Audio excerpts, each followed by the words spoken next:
Hello， 大家好，我是詹宇先生。今天我们要来聊聊，原来德国的幼稚园是这么的教。想必有许多的父母都为了孩子的幼儿园费尽心思、劳心劳力，所以我们找了一位德国朋友亲自现身说法，要来把德式教育分享给大家。那除了德国的教育之外呢，我在做这场 interview 的时候也发现，其实台湾幼儿教育也存在着一些问题。所以影片的最后，我要把这些非常重要的资讯给各位。那就让我们开始吧。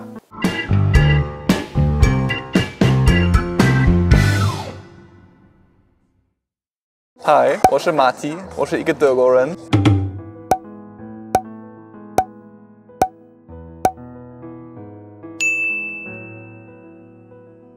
Is it hard to apply for public?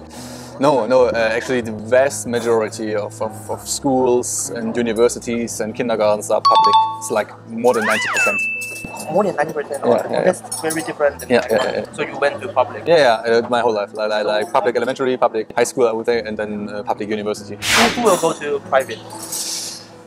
Well, first separate by income. If you have very rich parents who want like the best education for their children, and you want to have smaller classes, like one teacher, just like 1 to 5 or 1 to 4. Private school is like for rich.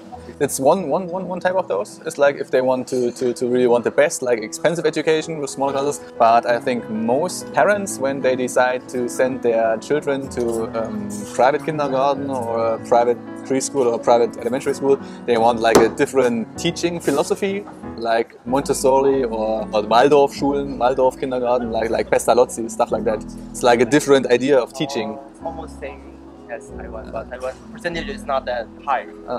Most students, most pupils, most kindergarten kids, they go to a public kindergarten. So would you say that private is better than public? Would you say that? No. I think the public sector education system is quite okay. No huge exceptions. There's no very few very excellent public schools, but there are very few very bad ones. Like the general level is quite high, I think. Government did a good job. Yeah, that's true. I have to know that in Germany, like you have the whole of Germany, but you have like 16 federal states, like Saxony, like Bavaria, like Lower Saxony, stuff like that. The education system, there is no centralized education system. Education is a duty or is the responsibility of the several federal states in Germany. Also, so there's huge differences between where you are born or where you are living. Yeah. So there's no one. No. It all depends on the federal state you're in. So there's huge differences about the contents, what you learn or how you learn. Yeah. What about his German? He's a German guy, yeah. German. His concept is common in German or nah? I had to look it up in preparation for this interview. I had to look him up, but apparently he was one of the first to develop some new ideas. He did this for kindergarten, but his ideas or his philosophy was later used by Pestalozzi or by Rudolf Steiner with the Waldorf schools. But his idea was like we have to focus on the kids and the kids' well-being, their feelings. It's the most important thing, and their self-development. And for that you have to provide some help and give them some tools, but they have to do lots of this by themselves, finding their own way solutions and figure out how to work together by themselves, or more by themselves. Of course, teachers are supposed to help, varying degrees on how much the teacher helps and how much the students do it by themselves. Depends in kindergarten or school, but that's the basic idea. Where the whole concept of like a classroom and the teacher in front and the pupils in the back, which is very strict. And you have like a curriculum. You have today we do this and tomorrow we do this. And the teacher tells the pupils or the students when they have to do what and how.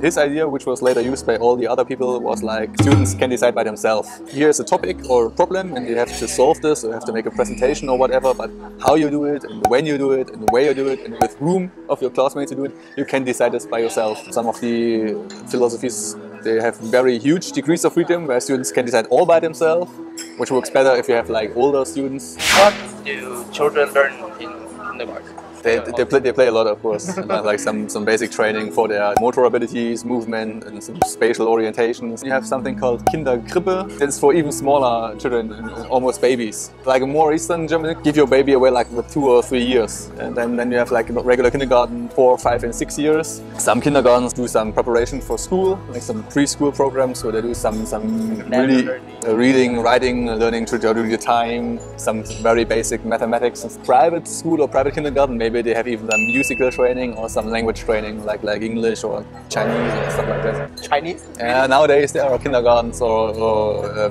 elementary schools who offer even Chinese. Oh, really? Yeah, really. 那大家看完的感觉是什么呢？我自己是觉得德国政府真的蛮重视教育的，既然可以有90%以上的学校都是公立的，而且重点是都还不用钱呢。所以像德国幼稚园的在学率就有95%以上哦，而台湾呢只有60%。那这个其实就跟公立还有私立幼儿园数量有点关联喽。在台湾，公立幼稚园大约有2000多家，而私立幼稚园有4000家以上，所以有2/3都是私立幼儿园的。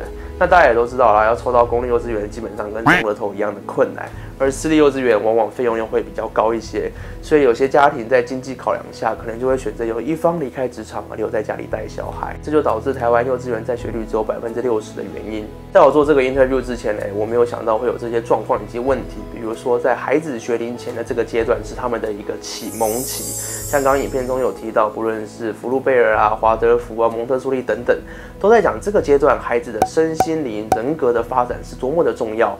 那如果以台湾现在幼儿教育的环境下，公立幼稚园的不足，私立幼稚园除了钱的问题之外，还有少子化，你可能有钱还没有名额，一定可以让你去读。在这种情况下，家长如果在家自己带小孩，可能又没有比幼稚园的老师来的专业，或者是有更好的一个教材去提供孩子这样启蒙期的一个教学发展，那孩子是不是就会输在起跑点呢？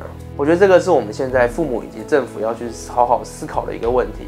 孩子是我们国家的幼苗，那如果在这个阶段基础没有打好的话，那未来是不是在学习上或者是与其他国家竞争的时候，是不是就会比较困难一些嘞？所以政府希望你在拼外交、拼建设、拼经济的同时，也能好好的重视一下现在教育的问题。那今天的影片就到这边喽。如果你认同我说的话呢，请用力的把这影片分享出去，让更多人知道，其实现在台湾幼儿教育是有这么一个问题存在的。如果喜欢我们，记得按赞、订阅、分享。我是詹宇先生，我们下个影片再见，拜拜。